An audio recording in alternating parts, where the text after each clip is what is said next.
Bien, il y avait des questions, il y avait monsieur, je crois, et puis ensuite ici, et puis alors voilà, d'accord, très bien. Je vous ai noté.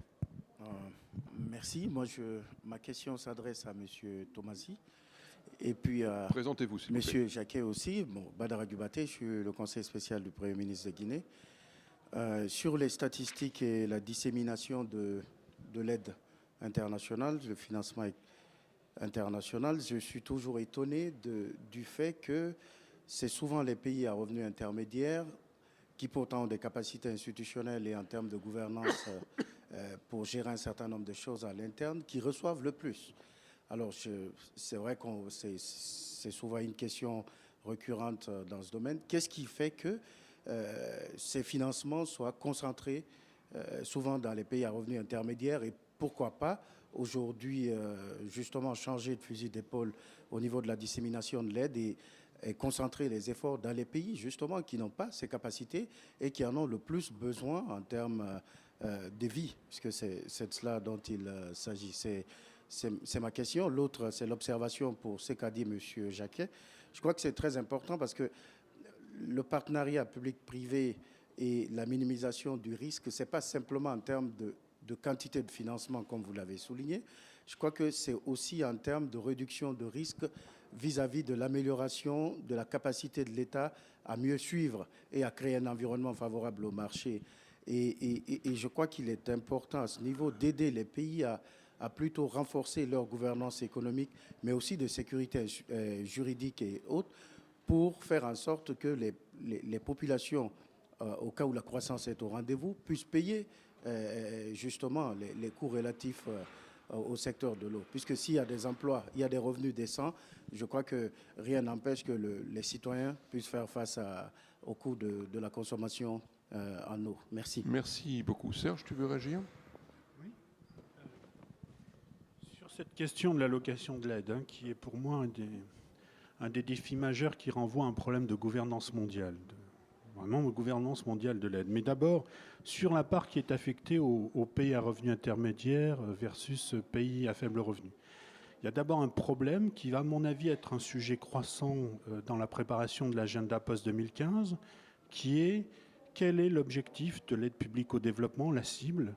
Est-ce que ce sont les pays pauvres ou est-ce que ce sont les pauvres? Ce n'est pas la même chose. Vous avez une majorité de PMA en Afrique, mais la plus grande partie des pauvres dans le monde, elle est en Asie. Et dans l'affectation sur les pays à revenus intermédiaires, bien sûr, il y a l'impact démographique qui fait qu'effectivement, il y a beaucoup de populations pauvres encore en Chine, en Inde, en Indonésie, dans les pays les plus peuplés du monde, même s'ils ont fait d'énormes progrès économiques et que, vous le savez, on va atteindre l'objectif du millénaire sur la réduction de la pauvreté, notamment grâce au succès de la Chine.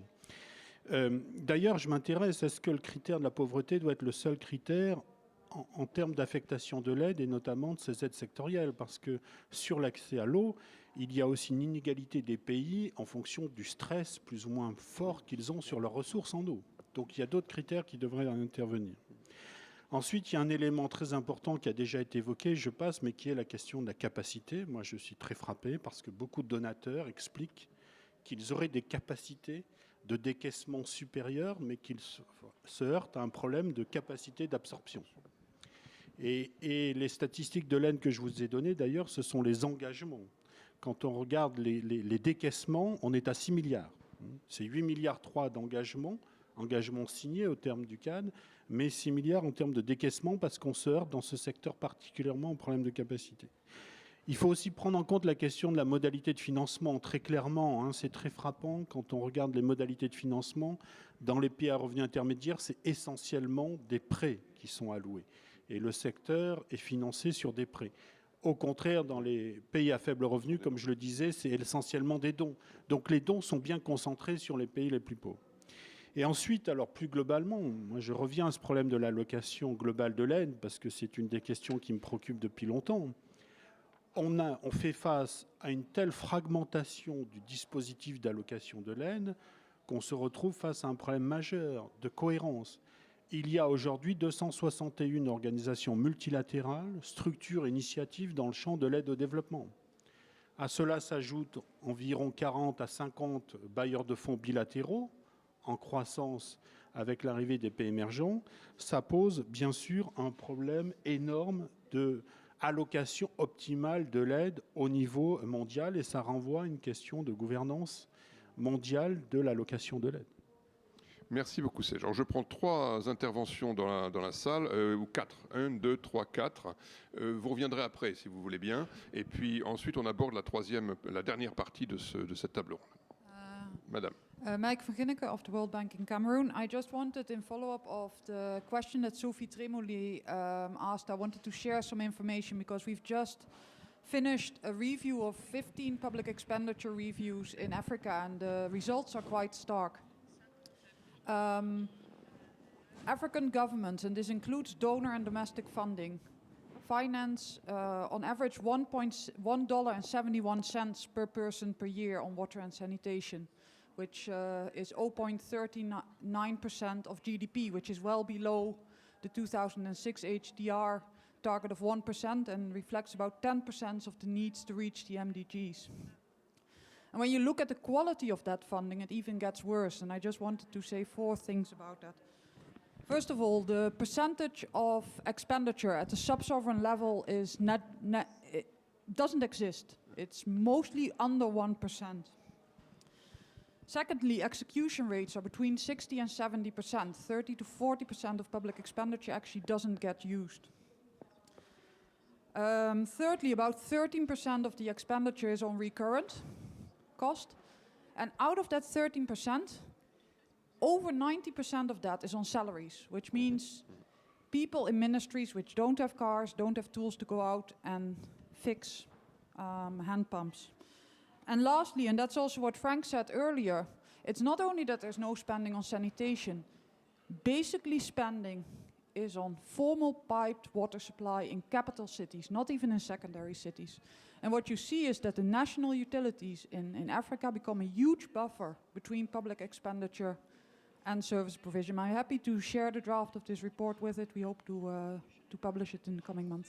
Thank you. Thank you very much indeed. Monsieur?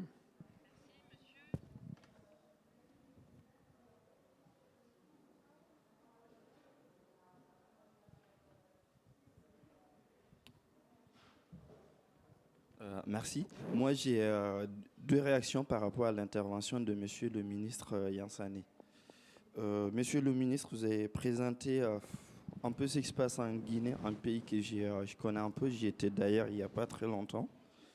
Vous avez parlé de la création, je pense, dans le secteur de l'eau, de 2 sociétés, dont une qui s'occupe du patrimoine et une qui s'occupe de l'investissement. Bon, si j'ai bien compris, la société qui s'occupe du secteur de l'eau en Guinée s'agit bien de la SEG. Je ne sais pas si c'est au niveau de la SEG qu'il y a cette segmentation, une société de patrimoine et d'investissement. Bah, si oui, j'aimerais bien savoir à quand ça date cette segmentation. Deuxièmement, vous avez bien présenté sur avis que vous dites que la Guinée est le château d'eau de l'Afrique de l'Ouest. Malheureusement, les châteaux d'eau ne sont pas beaucoup visibles en Guinée. Moi, ma remarque, quand je pars en Guinée, le secteur de l'hydraulique rurale en Guinée est essentiellement constitué des forages équipés de pompes à motricité humaine de type vernier, et qui avec un suivi d'ISNAP, que je vois en tout cas, que j'ai vu partout quand je suis passé en Guinée. Les châteaux d'eau sont très très peu visibles comparativement à d'autres pays voisins tels que le Mali, le Sénégal ou voire la Mauritanie à côté, où il y a vraiment les bailleurs ont mis assez d'argent, et dans ces pays-là, on a beaucoup investi en hydraulique rurale dans les châteaux d'eau avec à la fois des systèmes thermiques ou des systèmes solaires. Très peu vraiment en Guinée. J'aimerais bien voir avec vous quelle explication vous pouvez donner à cela sur le fait qu'il y a un très faible investissement en Guinée sur le fond de l'hydraulique rurale. On sait que vraiment des forages équipés de pompes à motricité humaine sont aujourd'hui décriés partout dans le monde. Je me pose bien la question de savoir si vraiment il ne faudrait pas revoir complètement la stratégie et la politique nationale du secteur de l'hydraulique rurale en Guinée. Merci. Merci, monsieur. Monsieur le ministre, vous souhaitez réagir? Oui. Je pense qu'il y a peut-être une mauvaise information concernant les deux sociétés concernant l'eau. Dans les années 90, la Guinée a été le premier pays à séparer les deux entités, une d'investissement, une d'exploitation. Elle a été imitée après par d'autres pays comme le Sénégal et la Côte d'Ivoire. Et à la fin des années 90, malheureusement, comme je l'ai dit, le mariage a échoué. Je n'ai pas envie de citer le nom des sociétés qui étaient impliquées, mais certaines étaient françaises, d'autres canadiennes. Et toucherait-il que pour des raisons de tarifs et autres, cela a échoué. Et finalement, on a renationalisé la compagnie. Au jour d'aujourd'hui, il y a une seule compagnie qui existe. Peut-être que monsieur n'était pas encore peut-être en Guinée lorsque cette société existait, mais à partir de 2000, le mariage entre les deux, la Guinée et cette société a finalement échoué.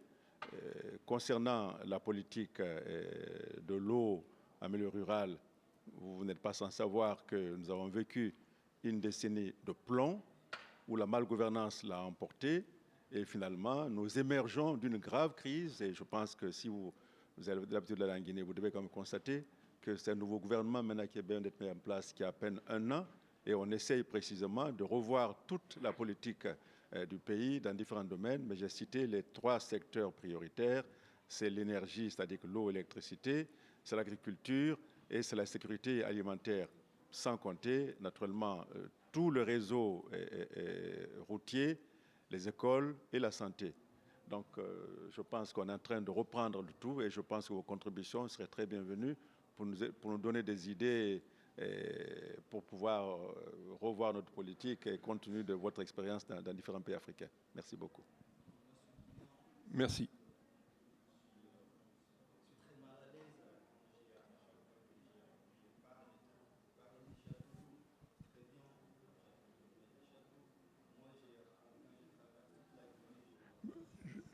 Là, on ne vous entend pas trop parce qu'il n'y a pas de micro, mais ce que je vous propose, c'est de maintenir ce lien bilatéral dont Monsieur le ministre a rappelé qu'il pouvait être très, très utile.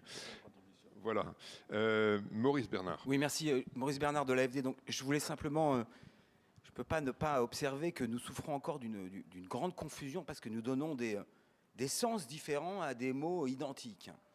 Et quand on parle de PPP, finalement, les gens parlent de choses extrêmement différentes.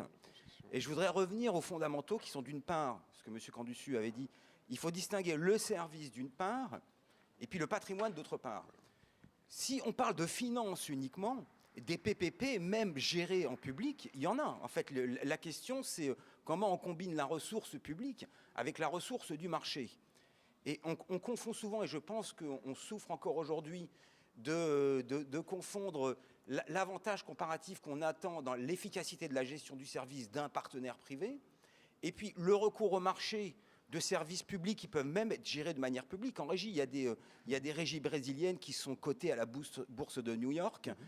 Et donc, quand on parle de financement, et si on veut éviter de rentrer dans ces débats qui, en plus, peuvent être très polémiques, et parce qu'ils renvoient à des questions politiques extrêmement sensibles, essayer d'éviter de désagréger l'intérêt du privé dans sa capacité d'exploiter efficacement les services et la capacité du secteur privé. Parfois, les deux sont agrégés, vu qu'on prend un concessionnaire qui fait les deux.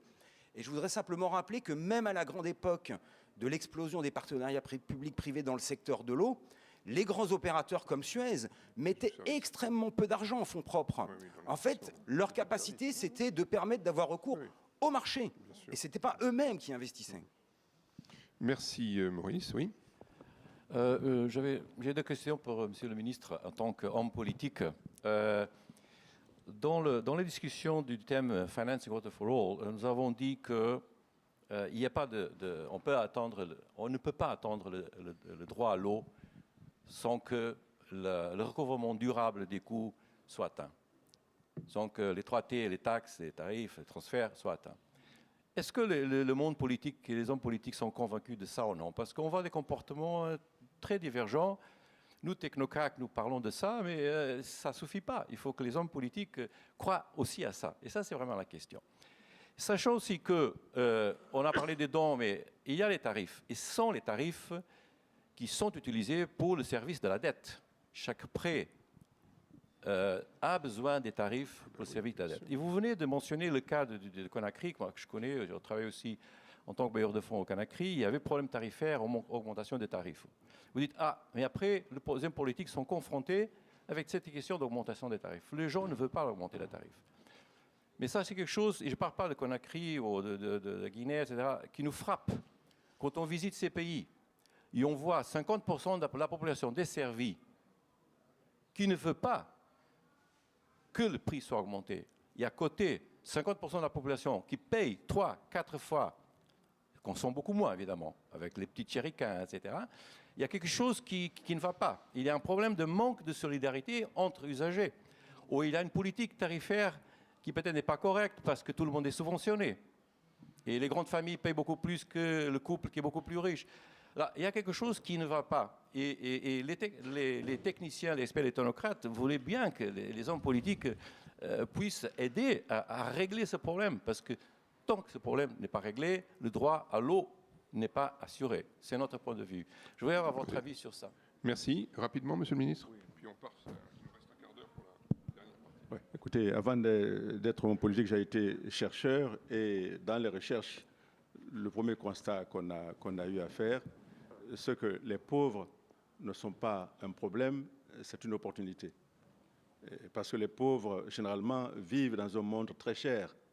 Les pauvres achètent leurs produits en petite quantité et à des prix extrêmement élevés, qu'il s'agisse de l'eau, qu'il s'agisse d'autres choses. Donc, déjà, ça veut dire que je suis tout à fait d'accord avec vous que les pauvres peuvent payer, mais toute la question est de savoir quelles sont les modalités de paiement qu'on peut leur proposer. Si bien que tout à l'heure, quand j'ai parlé de forage, j'ai dit que le recouvrement des coûts est un principe qui doit s'appliquer à tout le monde. Mais il faut également que les subventions que l'État accorde, que ces subventions-là soient suffisamment différenciées. Nous avons le problème, par exemple, du prix du carburant. Le carburant est subventionné et malheureusement, tout le monde en profite, les pauvres, très peu, mais surtout les riches qui ont des véhicules. Donc il faut que l'État arrive à cibler les portions de la population qui doivent pouvoir profiter de ces subventions. La même chose pour l'eau. Lorsqu'on subventionne l'eau, malheureusement, pour que les gens soient subventionnés, il faut qu'ils aient accès à l'eau. Lorsque l'eau n'est pas distribuée dans les zones pauvres de la ville, donc ça veut dire que la subvention ne profite qu'aux personnes qui sont installées dans les zones accessibles. Donc la subvention n'a pas de sens là. Donc première chose, il faut s'assurer que les branchements vont dans les zones où se trouvent les populations vulnérables. Et ça, c'est le rôle de l'État. Donc je suis convaincu que le droit à l'eau commence d'abord par amener l'eau là où se trouvent les personnes, les êtres vivants, les êtres humains. Deuxièmement, maintenant, faire en sorte que la tarification et les modalités de paiement soient adaptées aux bourses des pauvres. Nous avons vu dans le cas de la microfinance où les taux d'intérêt, on se plaignait en disant c'est trop élevé.